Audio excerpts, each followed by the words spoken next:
Today I'll be showing you 3 simple carving techniques that you can start with after you got your knife, your sloyd knife. I'll be using the Mora 120, which for me is my favorite in terms of a knife to begin with. It's quite easy to get everywhere. I'll put a link down below. And I'll be using just branches of maple that I found in the forest nearby. I would recommend, if like this video specifically is for anyone that just starting and want to practice their carving techniques, just so later on when you are approaching a project that is a bit more complex, you'll have more confidence in these 3 techniques. The branches that I brought, the one thing I noticed when I cut them, I won't talk about how to get wood in this video. I made several videos that explain that. But what was important for me is that there is a section in the end, in the wood, that doesn't have any knots in it. So basically, just a free space here in the end. And the reason for that is for the first technique that I'll be showing you, which is the rough carving. Now, I'll be carving both with my left hand and with my right hand. I found that with my left hand I'm able to kind of give pointers in a more way that I think my right hand is very intuitively knows how to carve, so I miss many things. When I was making my complete carving course, then I used my left hand to write everything, which was really good. So the first carving technique is the rough cut. The rough cut basically is there to remove a lot of material. I would use it mainly on spaces, like I said, that have no knots and that you know that you can just make a long cut. Basically what you do is, first of all, one of the most important things is to see that there's nothing that you can harm in your radius with your arm.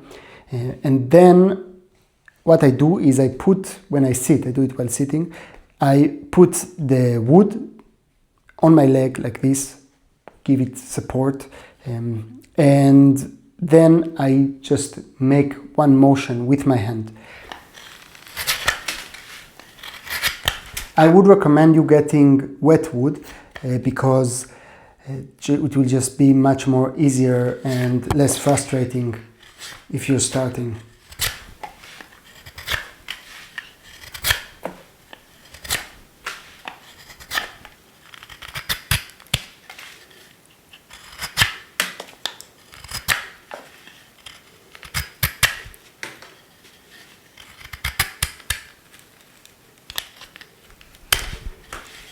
So the main thing that is challenging in this cut is that there are 2 options that might go wrong. The first one is that you might feel like you don't manage to bite into the wood, so the knife, you just bring it and it feels like it slips.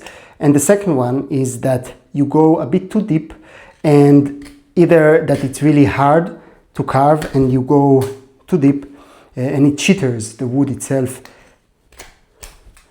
kind of like doesn't go smoothly.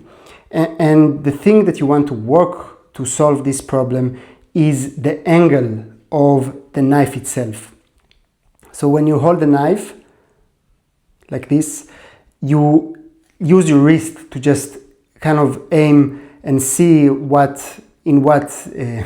how you enter the wood itself.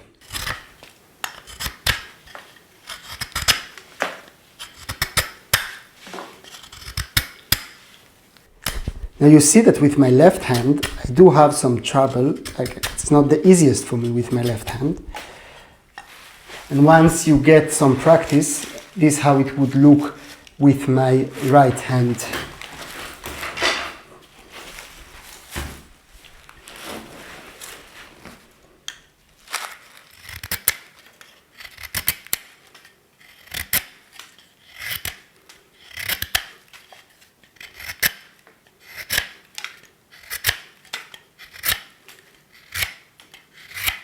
You see that me putting the knife in an angle, not necessarily in a 90-degree to the wood itself, it does help with slicing more smoothly. It does require a bit more technique, and that's why my right hand is much more used to it. But what happens is that instead of the blade trying to push the fibers, the blade slices the fibers.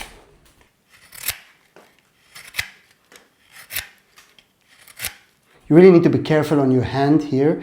If you have a cut-proof glove, you can use that. If you don't feel safe, I would recommend it. I myself, I don't like it that much using it, but my hands are very used to handling tools, and I think that this is something that is worth investing in the beginning.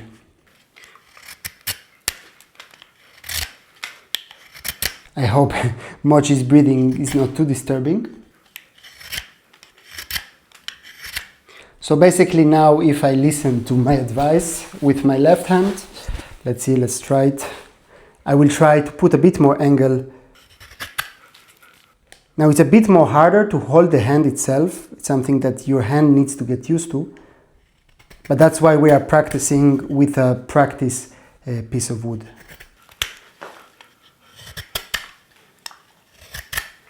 But the motion is much more slicing rather than pushing.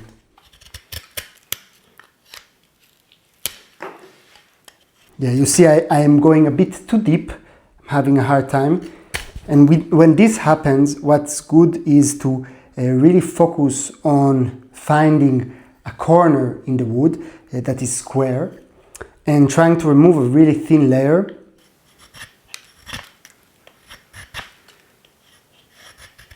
This really helps you to work on control.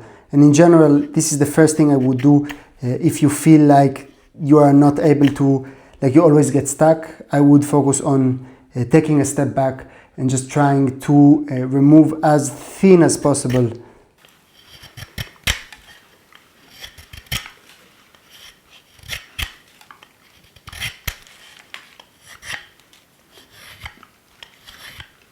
You see how actually me changing back to this angle makes a big difference. Okay, so this was the first technique, which is really basic. If you have a square piece of wood, let me bring something I have here. It will just be a bit easier to carve the corners instead of carving wider areas. So for example, I have here, I don't know if you can see it from this distance, but I have here this corner, and it's really easy, much easier. See, now I was holding the knife not correctly. You basically want, if you look, when I look at my knuckles, I want the blade to face the knuckles like this. So let me, maybe if I do it a bit closer. So you see that my knuckles, they face like this. This part, I don't know how you call it, but this part of the hand. Then you want the blade to be 90 degrees to it. So in a way, when I hold my hand straight, it's continuing my hand. What I did before was holding it in a bit of an awkward, weird position.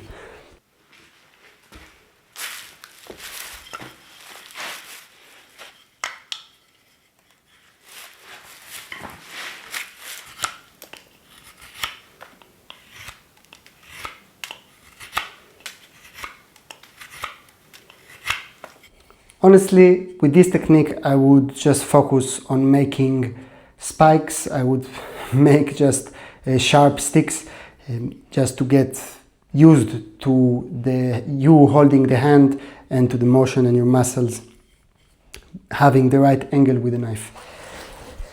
So the next technique that we'll be doing will be the push cut. The push cut basically uses your wood holding hand to help your knife holding hand to make the cut. it doesn't have as much of a motion and material being removed with that motion. It's more for accurate cuts and when you are in tight corners, when you need to be more careful with how you cut things. And sometimes, because you are using your thumb to support the cut, it will give you actually more force than other cuts. So what I do is that I hold the knife in the same position. I like to bring both my hands on my knees, and basically I will put the knife on the wood and use my thumb either on the blade itself or on my thumb or on the back of the knife. It really depends what's comfortable for you. You can try them all. And I do a continuous motion, kind of a movement with my wrist. You see how my wrist moves like this?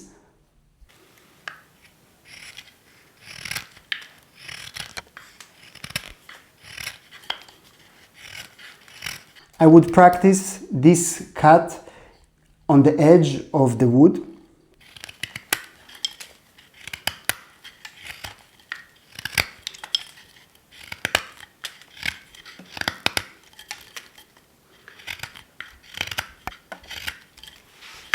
Here, when I'm using my left hand, because my right hand is really used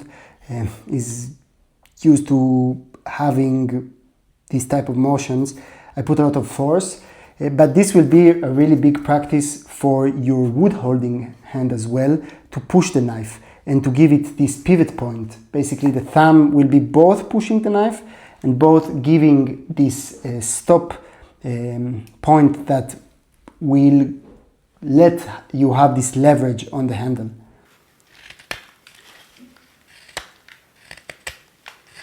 Take this motion slowly, because what can happen, well, unfortunately my camera battery just died and for some reason I didn't charge any, so I'll be continuing with this camera. Mochi is very excited. Are you hot, Mochi? She's a bit hot here. Are you hungry? We'll get you dinner right after this. So what I was saying is that you really need to be careful when you do this motion, that what can happen is that when you push the thumb, your thumb can slip under the knife and then you might cut yourself. So you really need to be careful about that.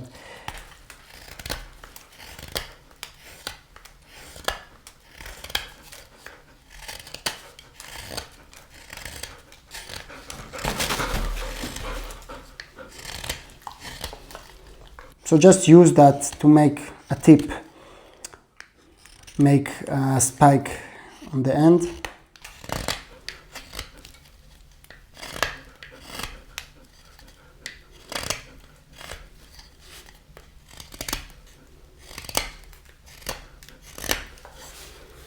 It's really addictive, honestly.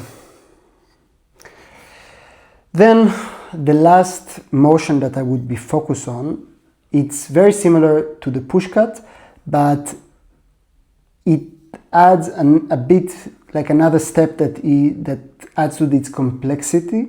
This cut is called the sweep cut or sweeping cut, and basically you add a motion while you push the knife.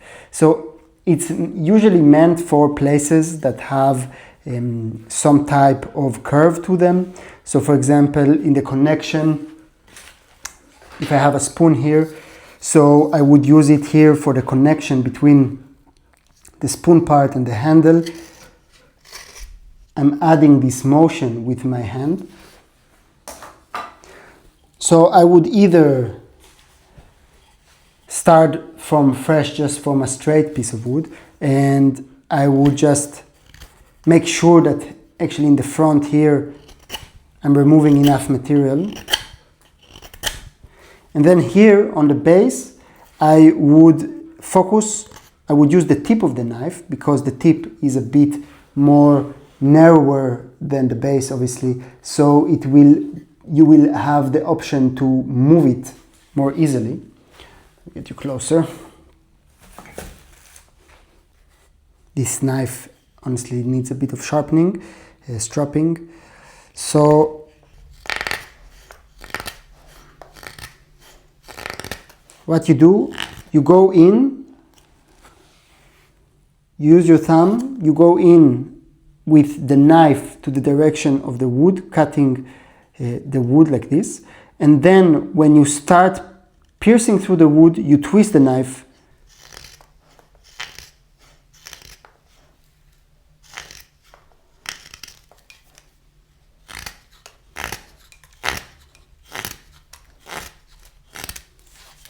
If I do it with my left hand,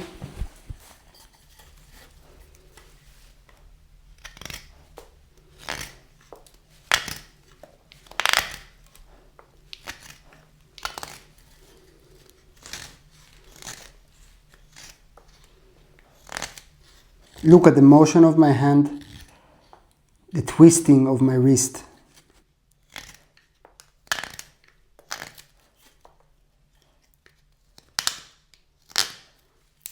The reason it sounds quite bad is because this wood is quite wet. I have this piece of birch wood.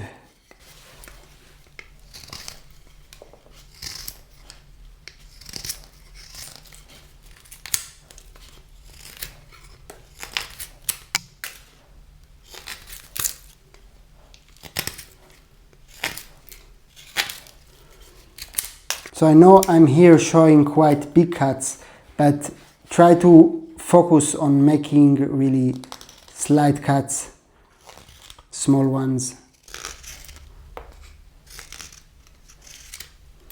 Focus on corners rather than wide areas.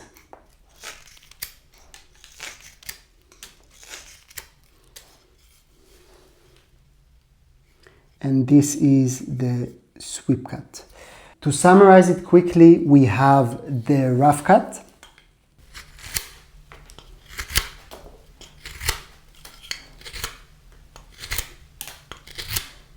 we have the push cut,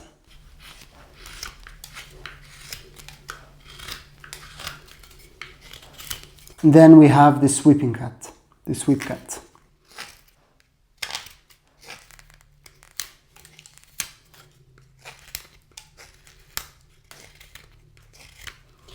So if you have a knife and you're not sure yet what project to start with and you want to practice a bit your carving techniques, I would recommend starting with these three.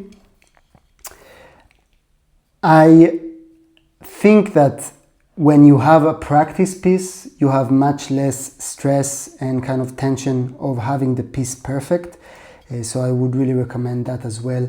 Either using a piece of pine wood, like, you know, something that you can buy, like this, that has no knots. That's important because the knots on the pine are horrible and they will probably destroy your blade. Or look just for a stick, just a random stick that is quite clean from knots and that is freshly fallen. I hope this video, although it was a bit improvised, helped you in a way. I tried to base it on a small part of the basic techniques that I show in my Complete Beginners Carving course, which honestly I sat down and I looked on my hand, my left hand, and I was writing the course in a way teaching my left hand how to carve. So the instructions are much more condensed and right to the point. I believe I did a quite good job with that. I still need to practice me explaining things live. I think I'm still not there yet to do it in a comfortable way. But I still hope that it helped you in a way, because I'm trying now to just try and give you a video every day with some value in this style of just me speaking to the camera, in hope of also exercising and getting better at this. It's a bit like what you would be doing with the piece of wood and a knife, I'm trying to do with the camera and with these videos to improve my speaking without a script, and making videos in a way that is a bit more just no friction. This is the name of the series that I'm making now in the last few days. Yeah, you can watch them. So yeah, I hope you enjoyed this video. Thank you for watching. Keep creating, and I'll see you next time. Bye bye.